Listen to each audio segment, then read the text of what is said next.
एक बार पुनः स्वागत है आप सभी बच्चों का हमारे इस YouTube चैनल पर। आज के क्लास में हम बात करेंगे कि जो सेकेंड और फोर्थ और जो सिक्स सेमेस्टर के लिए जूलॉजी का SEC यानी कि स्किल एनहांसमेंट कोर्स में जो कोर्स का टाइटल है vermi culture and vermi composting यानी कि केचुआ पालन और केचुए की खाद बनाने की जो हमारा सिलेबस है उसमें आज हम शुरू करेंगे। सबसे पहला चैप्टर नाम है जनरल इंट्रोडक्शन। ठीक, जनरल इंट्रोडक्शन में हम पढ़ेंगे अर्थवर्म का एक सामान्य इंट्रोडक्शन क्या है, देख लेते हैं।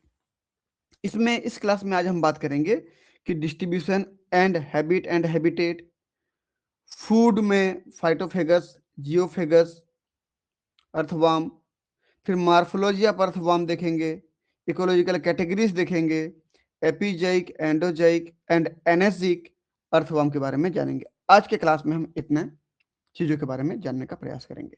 ठीक है, तो चलिए शुरू करते हैं।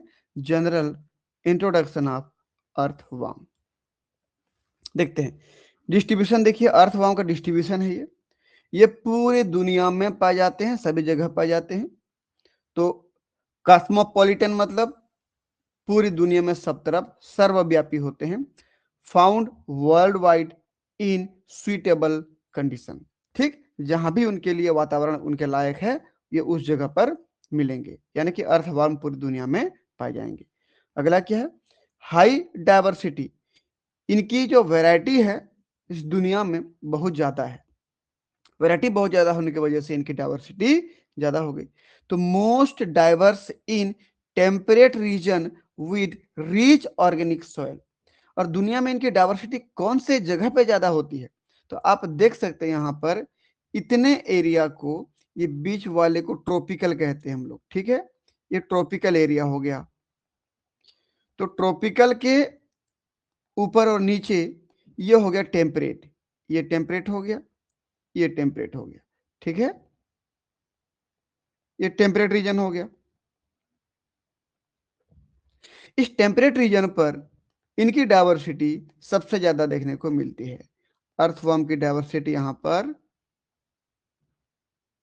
अर्थवर्म डाइवर्सिटी सबसे ज्यादा देखने को मिलेगी।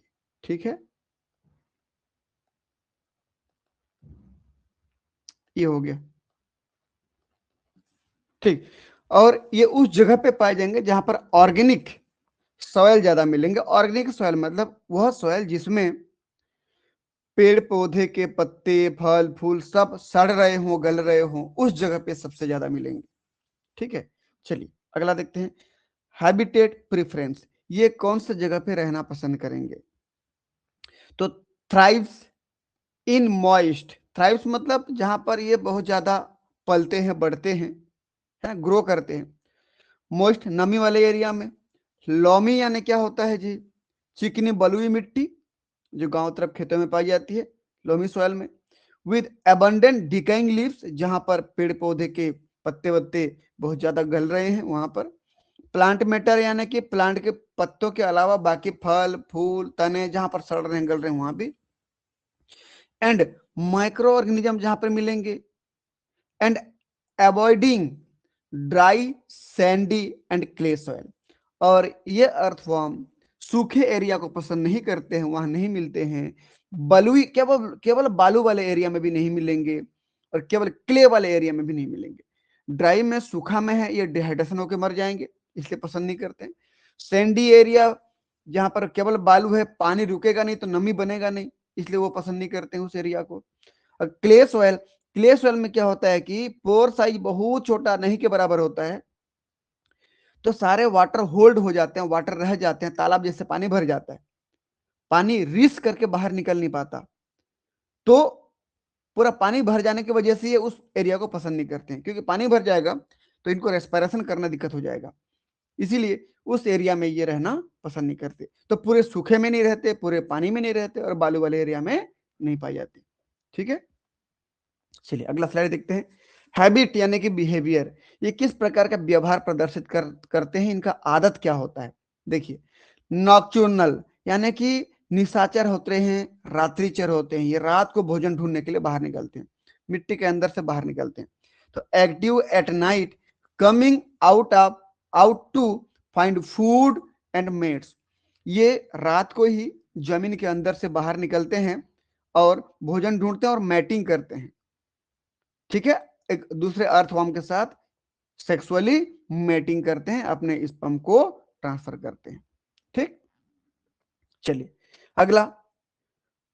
हालांकि अगर हम बात करेंगे आगे तो ये जो अर्थवर्म होते हैं ना, हर्माफ्रोडाइट होते हैं, द्विलिंगी होते हैं, लेकिन फिर भी इनको दूसरे केचुए की जरूरत पड़ती है मैटिंग के लिए, सेक्सुअल रिप्रोडक्शन के लिए। ठीक है, अगला है बरोइंग। बरोइंग मतलब क्या होता है कि ये रहते कहाँ पे हैं, मिट्टी में बील बना करके, होल बना करके, छेद बना करके रहते हैं। तो डीग टनल्स यानी बोरोस, मिट्टी में ये टनल खोदते हैं, सुरंग जैसे खोदते हैं पतला सा, फॉर शेल्टर एंड मूवमेंट, वहां निवास करने के लिए, वहीं पर गति करने के लिए ये टनल खोदते हैं। लाइनिंग देम विद म्यूकस, और उस टनल को म्यूकस से लाइन कर देते हैं। अब खुद सोचिए, ये जो पोल बना है, छिद्र बना हुआ है, ये जो होल बना हुआ है, इस होल को बनाने के बाद इनके चारों तरफ म्यूकस को ऐसे एक लेयर लगा देते हैं। अगर म्यूकस की लेयर नहीं लगाते तो ये टनल जो है बंद हो जाता, मिट्टी उसमें धंस जाती और ये अंदर दब के मर जाते। ठीक है, इसलिए म्यूकस को लगा करके चारों तरफ से मिट्टी को हार्ड कर देते हैं टनल के अंदर, जिसकी वजह से ये जो टनल है, ये टनल कभी धंसता नहीं है, अंदर अर्थवर्म सुरक्षित रहता है। ठीक, चलिए आगे बढ़ते हैं। डेट्रीवोर्स, डेट्रीवोर्स यानी कि क्या हो गया, देखिए किसको डेट्रीवोर्स कहते हैं कि ईट डेड ऑर्गेनिक मटेरियल। ठीक, जो सड़े गले पदार्थों को खाते हैं उनको डेट्रीवोर्स कहते हैं। साथ ही बैक्टीरिया, फंजाई एंड सॉयल। ठीक है, कहने का मतलब ये हुआ कि ये जिस जगह पे रहते हैं वहां पर ऑर्गेनिक मटेरियल ज्यादा मिलेंगे, बैक्टीरिया ज्यादा मिलेंगे, फंजाई ज्यादा मिलेंगे, सॉयल नमी वाला होगा, उस जगह पे ये रहना पसंद करेंगे। तो केचुआ एक प्रकार का डेट्रीवोर्स है जो सड़े गले पदार्थों को भी, ऑर्गेनिक डेट ऑर्गेनिक मटेरियल को भी खाते हैं। ठीक है, बैक्टीरिया वगैरह को भी खा देते हैं, फंजाई वगैरह को भी खा देते हैं, सॉयल वगैरह को भी, सॉयल भी खाते हैं। ठीक है, तो ये एक प्रकार का डेट्रीवोर्स है। अगला देखिए, importance, vital for nutrient cycling. भाई अर्थवर्म का जो इंपॉर्टेंट रोल है ना, न्यूट्रिएंट को रिसाइकल करता है, मिट्टी से भोजन के रूप में खुद लेता है, फिर उसको वेस्ट मटेरियल यानी कि उसके मल के रूप में शरीर से फिर बाहर निकालता है और रिसाइकल करते हैं इन्वायरमेंट के साथ। कैसे करता है आगे पढ़ेंगे। सॉयल एरिएशन, आप खुद देखिए, ये मिट्टी के अंदर छेद बना करके रह रहे हैं, टनल होल बना करके रह रहे हैं, तो यहाँ पर तो ऑक्सीजन तो जाएगा, एयर तो जाएगा, तो एरिएशन होगा। एंड वाटर इनफिल्ट्रेशन, और पानी का फिल्ट्रेशन भी करते हैं। कैसे करते हैं देखिए, जैसे पानी गिरेगी, इस टनल से होते हुए पानी रिसते हुए जमीन के अंदर तक भी तो जाएगी।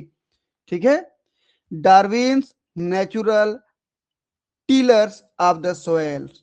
डार्विन, एक चार्ल्स डार्विन साइंटिस्ट थे, उन्होंने क्या कहा कि केचुए जो होते हैं प्राकृतिक तौर पर ये खेतों की जुताई करने का काम करते हैं। जिस प्रकार से हम हल चलाते हैं खेतों में, जमीन को और उपजाऊ बनाने के लिए हल चलाते हैं, आजकल तो ट्रैक्टर में नांगर जोतते हैं। ठीक है, तो सेम उसी काम को केचुए भी करते हैं। ये मिट्टी के अंदर होल बनाते हैं, वहां मिट्टी को खाते हैं, अपने मल को बाहर छोड़ते हैं, तो अंदर की मिट्टी को बाहर निकालते हैं, न्यूट्रिएंट का रिसाइकल करते हैं। होल बनाते हैं तो अंदर ऑक्सीजन जाता है, अंदर पानी जाता है। तो ये सब काम जो हम हल जोत करके करते हैं, नेचुरली केचुए हमारे खेतों में इस काम को करते हैं।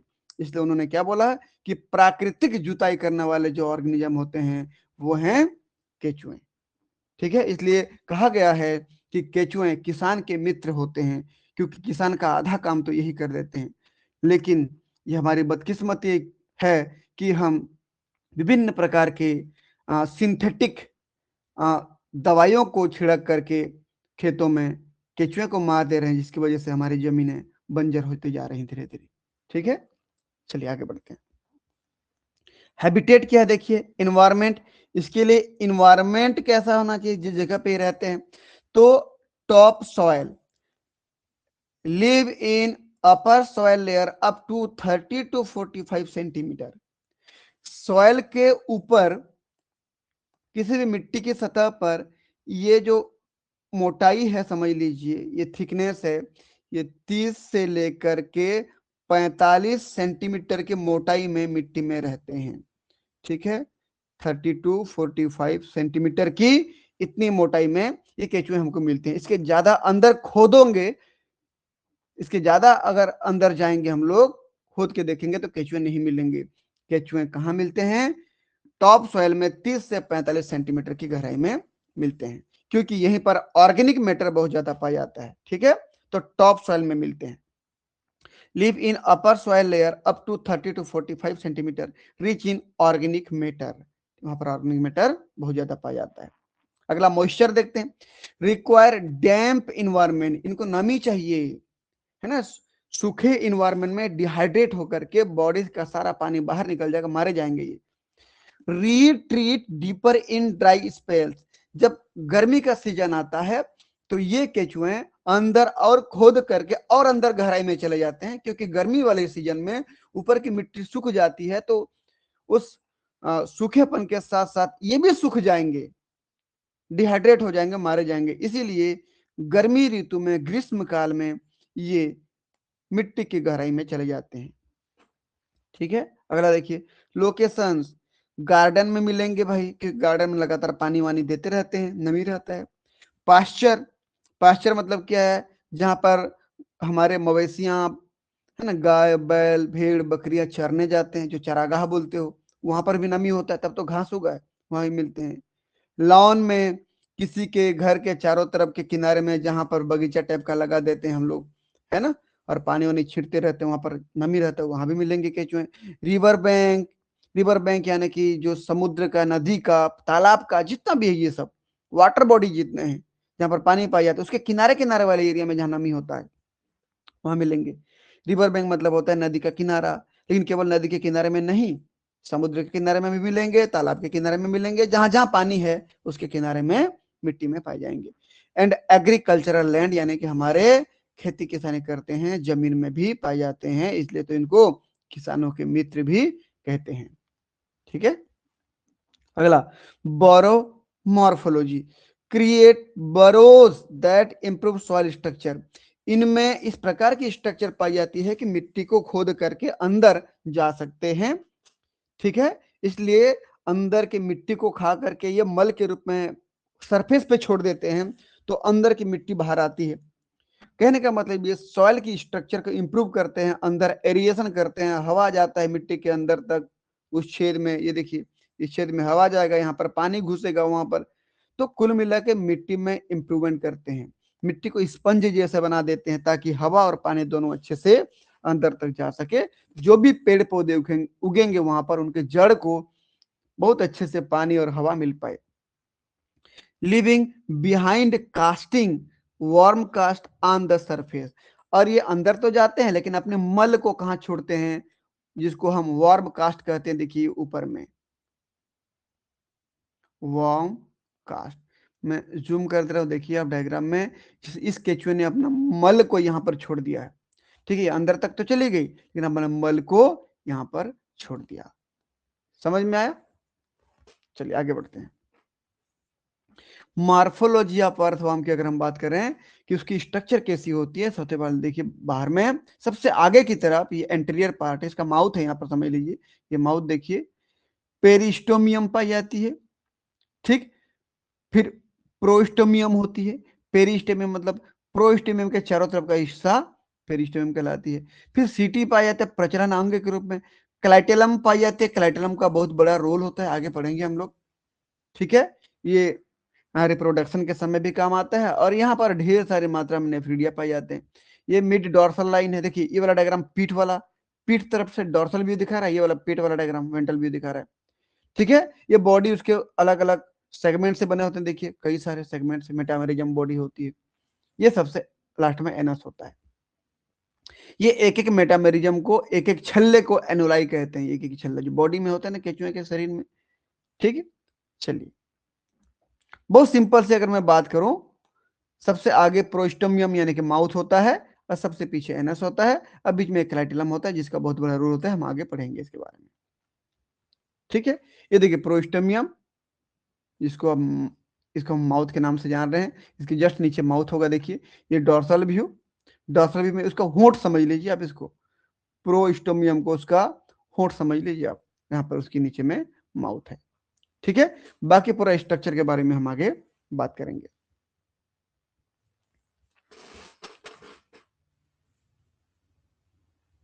चलिए ecological categories of earthworm. Ecological categories में हम इसको मुख्यतः 3 भागों में बांटते हैं, लेकिन हालांकि इसके बहुत सारे टाइप्स हो सकते हैं। मुख्यतः 3 भागों में बांटते हैं। पहला एपिजाइक अर्थवर्म, दूसरा एंडोजाइक अर्थवर्म, तीसरा एनेसिक अर्थवर्म। देखते हैं। एपिजाइक मतलब होता है जो सॉइल के सबसे ऊपर में सरफेस पर पाया जाता है। कुछ कैरेक्टर देखिए, इसका साइज जो होता है बहुत छोटा होता है, सबसे ऊपर में होता है ये सॉइल के। वेट होता है बहुत लाइट, यानी बहुत कम वजन होता है इसका। पिगमेंटेड होते हैं शरीर इसका, कलरफुल होता है। कलर कैसा होता है? रेड कलर का होता है, रेड होता है। यह रेड के अलग अलग प्रकार के ग्रेडियंट, थोड़ा सा कम लाल, थोड़ा सा ज्यादा लाल, है ना, इस प्रकार के बॉडी के अलग अलग हिस्से में कलर पाई जाती है। फिर एंडोसाइट की बात करें हम लोग, तो इसका साइज देखिए मीडियम होगा, बहुत छोटा नहीं होगा, थोड़ा सा बड़ा होगा उससे। वेट भी मीडियम होगा। पिगमेंट इसमें नहीं मिलेंगी। कलर जो इसका पिंक दिखेगा, with no gradient along the body. Body में कोई ग्रेडियंट नहीं होगा, बॉडी पूरा पिंक कलर का होगा। और पिंक कलर कोई पिगमेंट की वजह से नहीं है, बल्कि उसमें बह रहे फ्लूइड की वजह से है, ठीक। तीसरा नंबर का हमारे पास जो है वो एनर्जिक है। साइज कैसा होगा? लार्ज होगा। वेट कैसा होगा इसका? हैवी होगा, भाई बहुत बड़े साइज का है तो वजनदार होगा। पिगमेंट पाए जाते हैं। कलर देखें तो ब्राउन कलर के होते हैं, या ब्राउन कलर के अलग अलग, लाइट ब्राउन, डार्क ब्राउन, अलग अलग प्रकार के ब्राउन कलर की ग्रेडियंट पूरे बॉडी में पाई जाएगी। ये तो मुख्यतः 3 प्रकार के हमारे पास क्या हो गए? अर्थवर्म हो गए, ठीक। एपिजैइक सबसे छोटे साइज का, एंडोजैइक मीडियम साइज का, एनेजिक वो है थोड़ा हैवी साइज के। तो ये 3 तो हो गए हमारे पास। इनके अलावा अगर हम देखें तो जो एपिजैइक और एंडोजैइक, एपिजैइक और एनेजिक के जैसे कैरेक्टर रहता है उसको एपिएनेजिक कहते हैं। जो एपे एपिजैइक और एंडोजैइक के जैसा कैरेक्टर रहता है उसको एपिएंडोजैइक कहते हैं। और जो एंडोजैइक और एनर्जिक के जैसे कैरेक्टर रहता है उसको एंडो एनर्जिक कहते हैं। और जो इन सबके जैसे कैरेक्टर थोड़ा थोड़ा रहता है उसको इंटरमीडिएट टाइप का अर्थवर्म कहते हैं। क्योंकि अर्थवर्म की डाइवर्सिटी बहुत ज्यादा है, तो सब प्रकार के अर्थवर्म मिलेंगे। मुख्यतः उसको हमने कितने भागों में बांटा? 3 भागों में बांटा था, ठीक है। चलिए एक एक करके देखते हैं।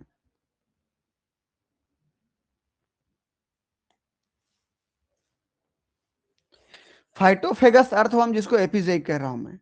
फाइटो मतलब प्लांट, फेगस मतलब भोजन के रूप में खा लेना। तो वे अर्थवर्म जो प्लांट के पार्ट को भोजन के रूप में इस्तेमाल करते हैं उसको फाइटोफेगस या एपिजैइक अर्थवर्म कहते हैं।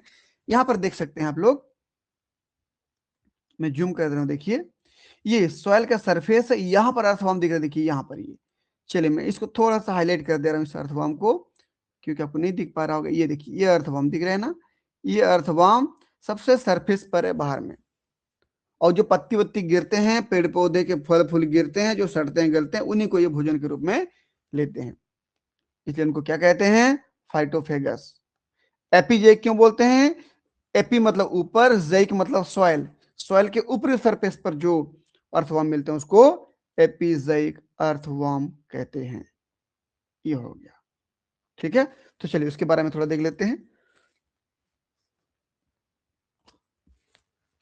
इसका डाइट क्या है, भोजन के रूप में क्या लेते हैं? Feed on dead organic matter, phytomass. Phytomass मतलब प्लांट बॉडी के जितने भी पार्ट गिरते हैं जमीन पर, ऊपरी सरफेस पर जमीन के, जब सड़ते गलते हैं तो उनको भोजन के रूप में लेते हैं। ऑन द सॉइल सरफेस, ठीक है, like leaves and crop residue, ठीक, जैसे पेड़ पौधों के पत्ते और उसके बाद जो तने वने फल फूल गिरते हैं उन सबको भोजन के रूप में लेते हैं। हैबिटेट की बात करें, leave in the top layer of the soil, ये सॉइल के सबसे ऊपरी सरफेस पे मिलेंगे। देखो ये आप देख सकते हैं एपीजे लिखा है डायग्राम में, ये सबसे ऊपरी सरफेस पे मिल रहे हैं यहां पर, ये देखिए। अगला,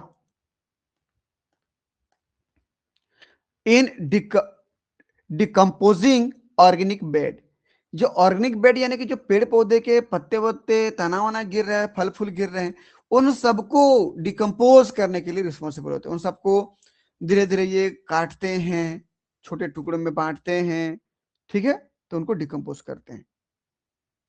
चलिए, कहने का मतलब ये है कि जो पेड़ पौधे के जो भी मटेरियल गिरते हैं उनको भोजन के रूप में ये लेते हैं, उस जगह पे ये पाए जाते हैं। Role, efficient at fragmenting leaf litter and are ideal for vermicomposting due to their high reproduction rate। ये बहुत ज्यादा मात्रा में वहां मिलते हैं जहां पर पत्ते वत्ते गिरते हैं, उस जगह पे बहुत ज्यादा पाए जाएंगे, और ये बहुत जबरदस्त तरीके से केचुआ खाद बनाते हैं। क्यों? क्योंकि इनकी रिप्रोडक्शन की रेट बाकी केचुओं से ज्यादा होती है। रिप्रोडक्शन की रेट मतलब इनकी संख्या बहुत ज्यादा बढ़ती है, बहुत कम समय में बहुत ज्यादा केचुए हो जाते हैं। तो जितना ज्यादा केचुए होंगे उतना ये पत्ते वत्ते को खाएंगे और मल के रूप में खाद निकालेंगे, ठीक है। तो इसलिए वर्मिक कंपोस्टिंग में केचुए खाद के रूप में एपिजाइक अर्थवर्म का यूज ज्यादा किया जाता है।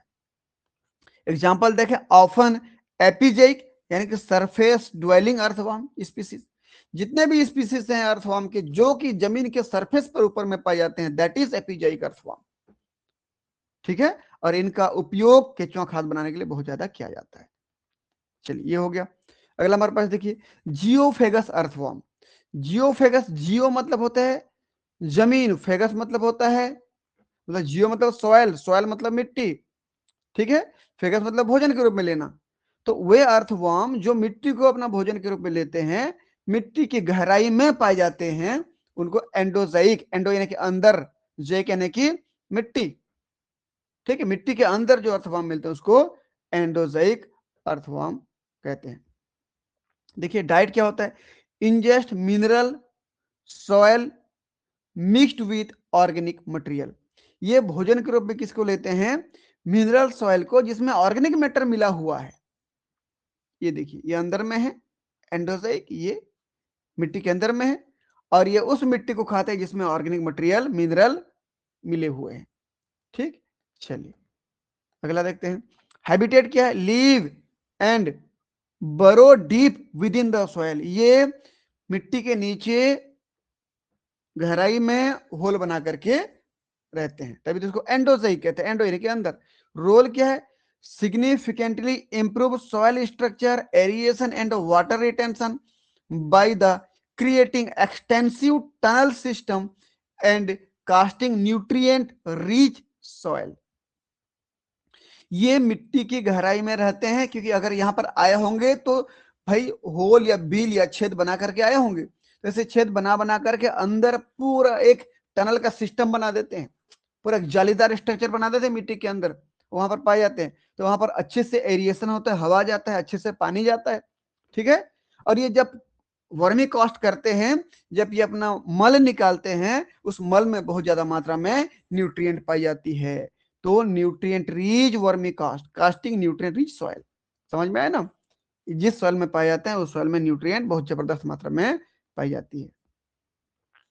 कैरेक्टरिस्टिक्स की बात करें, ऑफन लार्जर, ये बहुत बड़े साइज के होते हैं, विद स्लोअर मेटाबॉलिज्म, मेटाबॉलिज्म की रेट बहुत धीरे चलती है, स्लो चलती है, and are important for deep soil health, और ये बहुत ही इंपॉर्टेंट होता है अंदर की मिट्टी के लिए, क्योंकि अंदर की मिट्टी में जाके ये रहते हैं, वहां की मिट्टी में ये वहां की मिट्टी को भोजन के रूप में लेते हैं और वहां पर न्यूट्रिएंट रिच कास्ट करते हैं, मल निकालते हैं, तो वहां की मिट्टी बहुत ही उपजाऊ बना देते हैं। तो गहराई की मिट्टी को उपजाऊ बनाने के लिए एंडोजैइक अर्थवर्म रिस्पॉन्सिबल होता है, ठीक है। चलिए अगला हमारे पास जियो फाइटोफेगस अर्थवर्म, जियो मतलब मिट्टी या सॉइल, फाइटो मतलब प्लांट, फेगस यानी भोजन के रूप में लेना, वे अर्थवर्म जो मिट्टी के साथ साथ प्लांट पार्ट को भी भोजन के रूप में लेता है, उसको हम फाइटोफेगस अर्थवर्म कहते हैं। इसे हम एनेसिक भी कहते हैं। आप खुद देखिए, यहां पर हमारे पास ये एपिजेइक था जो सबसे ऊपर में था और प्लांट पार्ट को भोजन के रूप में लेता था।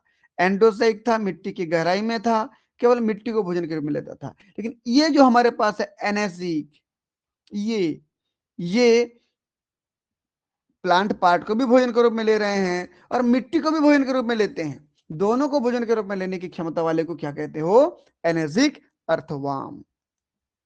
और ये जमीन की सरफेस के वर्टिकल पाए जाते हैं, मतलब इसका कुछ हिस्सा जमीन के आसपास होता है, कुछ हिस्सा अंदर में होता है। इस प्रकार के स्ट्रक्चर में ये पाए जाते हैं। देख लीजिए, डाइट भोजन क्या होता है? कंज्यूम बोथ लीफ लिटर, मतलब जो पत्ते उत्ते गिरे हैं वो, एंड द अंडरलाइंग सॉइल, और मिट्टी को भी भोजन के रूप में लेते हैं। रोल, इसका रोल क्या है, इसका काम क्या है? Mix organic matter and soil, मिट्टी और ऑर्गेनिक मैटर को मिला देते हैं। कैसे मिलाते होंगे भाई, बताइए आप। भाई ऑर्गेनिक मैटर मतलब ये पेड़ पौधे के पत्तों को खा रहे हैं, पत्ते के साथ साथ मिट्टी को भी खा रहे हैं। पत्ते और मिट्टी तो इसके आहार नाल में मिक्स हो गए ना, इन दोनों को मिलाना इसका काम है। ठीक। ऑफन क्रिएटिंग बरोज, ये भी बिल बनाते हैं, छत बनाते हैं, that reach the surface and producing surface cast. ऐसा बिल बनाते हैं, ऐसा रहते हैं ये कि इनका एक एंड जो होता है वो सरफेस के आसपास होता है। तो जब भी मल निकालते हैं तो मल इस मिट्टी के सरफेस पर आके इकट्ठा हो जाता है क्राउन के रूप में, ठीक है, टीले के रूप में यहां पर बाहर में दिखते हैं। तो इस प्रकार से ये हो गया जियोफाइटोफेगस अर्थवर्म। अगर आप डायग्राम देखना चाहते हो देख सकते हैं। ये जो एंडोजाइक था अर्थवर्म, पूरा कैसे टनल बनाया, देखिए ये पूरा एंडोजाइक ने बनाया ये सबको। ये देखो एंडोजाइक अर्थवर्म को मैं जूम करता हूं, देखिएगा आप, ये देखिए, ये एंडोजेक अर्थवर्म देखिए, ये पूरा टनल बनाया, ये पूरा देखो कैसे जोड़ा, देखो पूरा एकदम नेटवर्क जाली जैसे बना दिया। कितने जबरदस्त तरीके से पानी गिरेगा तो पानी अंदर आएगा इसमें, कितना जबरदस्त तरीके से एरिएशन होगा, हवा अंदर आएगा इसमें। और यहाँ पर जो प्लांट उग रहे होंगे, कितना जबरदस्त उसके जड़ों को पानी मिलेगा, हवा मिलेगा, है ना। तो एंडोजेक, एंडोजेक की अगर मैं बात करूं, देखिए सॉइल फीडर है, जमीन के अंदर रहते हैं, मिट्टी खाते हैं। मिनरल सॉइल ड्वेलर है, ठीक है, जमीन की अंदर में पाए जाते हैं, बोल रहा हूं मैं। नो स्किन पिगमेंटेशन, पिगमेंटेशन नहीं होता। Create a network of horizontal branching burrow, horizontal मतलब देखिए कोई सीधा नहीं है, ऊपर से ऐसे नीचे नहीं है भाई,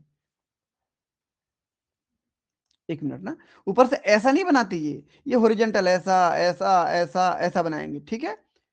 ये हॉरिजॉन्टल नेटवर्क बनाते हैं टनल का, ठीक। स्मॉल टू मीडियम साइज, हाँ थोड़े से स्मॉल से मीडियम साइज के हो सकते हैं, यहाँ पर हमने बात कर लिया था, देखिए बहुत लार्ज नहीं होंगे, देखिए ये मीडियम साइज के होंगे ये, ठीक है। ये हो गया एंडोजाइक। एपिजाइक की बात करें, देखिए जो सबसे ऊपर में होते हैं, देखिए यहाँ पर देख सकते हैं आप, ये सबसे ऊपर में जो अर्थवर्म दिख रही है, ये लिटर ड्वेलर होते हैं, जो पत्ते उत्ते गिरते हैं वहां पर लिटर ड्वेलर या लिटर फीडर्स होते हैं, पत्ते को खाते हैं। पिगमेंटेड स्किन होता है। नो बरोस, बरो नहीं बनाते, स्मॉल साइज के होते हैं, छोटे साइज के होते हैं, ठीक। और हमारे पास तीसरा इंपॉर्टेंट जो है एनएसजी होता है, ये फ्रेश लीटर फीडर होता है। देखिए आधा हिस्सा इसके जमीन के ऊपर की तरफ रहता है, तो ये पत्ते को खाता है। सॉइल ड्वेलर होता है, ये मिट्टी के अंदर भी रहता है। पिगमेंटेड स्किन होता है, हमने पढ़ा था ब्राउन कलर के होता है, कहा था। डीप वर्टिकल अनब्रांचिंग बरो, अनब्रांचिंग मतलब सीधा एक बिल बनाता है केवल। अनब्रांचिंग बरो का मतलब सीधा बिल बनाता है, एक ही बिल रहता है, ये इधर उधर साइड में नहीं जाता, केवल गहराई में एक ही बिल बनाएगा, ठीक है। तो इस प्रकार से ये क्या हो गया, एनएसी। इसके अलावा और भी ढेर सारे बिल्डिंग बोला था मैं, जैसे यहाँ पर एक दिखाया, देखिए यहाँ पर एपी एंडोजाइक, जो एपी बी और एंडो बी है, ऊपर भी रहता है आधा हिस्सा जमीन के अंदर भी है, देखिए एपी और ये एंडो, ठीक है। तो इस प्रकार से ये तीन मुख्य प्रकार के हमारे पास अर्थवर्म हो गए, एपिजाइक, एंडोजाइक और एनेसिक, ये तीन प्रकार के हैं। तो ठीक है बच्चों, आज के क्लास में इतना ही। यदि आपको हमारा वीडियो पसंद आता है तो आप हमारे वीडियो को लाइक करें, और क्या टॉपिक आपको पढ़ना है वीडियो में कमेंट करें। वास्तव में वीडियो से आपको फायदा होता है, इस वीडियो को अपने दोस्तों के बीच में भी शेयर करें, ताकि उनको भी इस प्रकार की वीडियो का लाभ मिलता रहे। हमारे चैनल पर नए हैं तो चैनल को जरूर सब्सक्राइब करें। मिलते हैं नेक्स्ट क्लास में, तब तक के लिए बहुत बहुत धन्यवाद। Thank you.